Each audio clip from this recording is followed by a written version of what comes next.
Malaysia 100 years ago. Malaysia today. The country has changed dramatically, but by how much? And in what ways have we really progressed?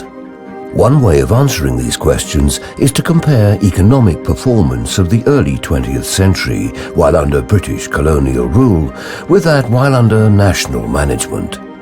Economic progress can be assessed by measuring trends in real GDP. GDP measures the health and evolution of an economy. Because of the lack of comprehensive economic data before World War II, long-term economic growth of the country has not been measured.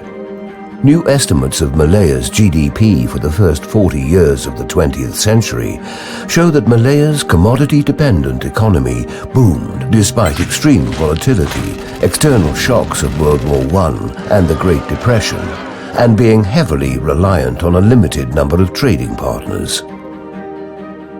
Tin mining and rubber planting were the twin drivers of economic growth.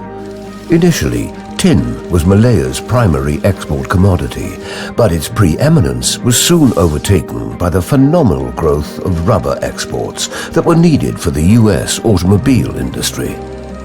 During this period, the nation experienced tremendous prosperity, with real GDP per capita growing at an average annual rate of 2.9%. But growth did not translate into significantly greater well-being of the Malayan people, with real consumption per head increasing at an average annual rate of just 1%, and development was unbalanced. Growth was fueled by substantial investments in the mines and plantations, as well as very heavy inflows of migrant workers.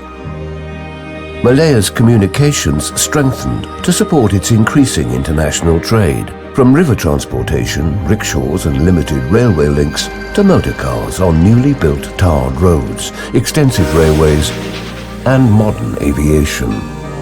But with wealth concentrated primarily in the hands of the British-dominated private sector, little trickled down. After independence, Malaya began diversifying its economy away from rubber and tin, as well as its range of trading partners.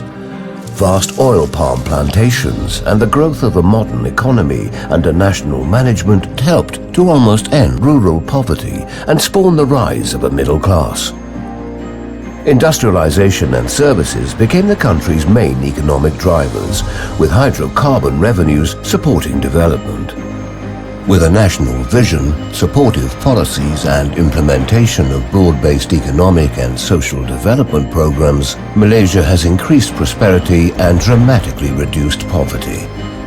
An important lesson of Malaysia's spectacular transformation is that for economic development to be sustainable, all communities must contribute to it as well as share its benefits.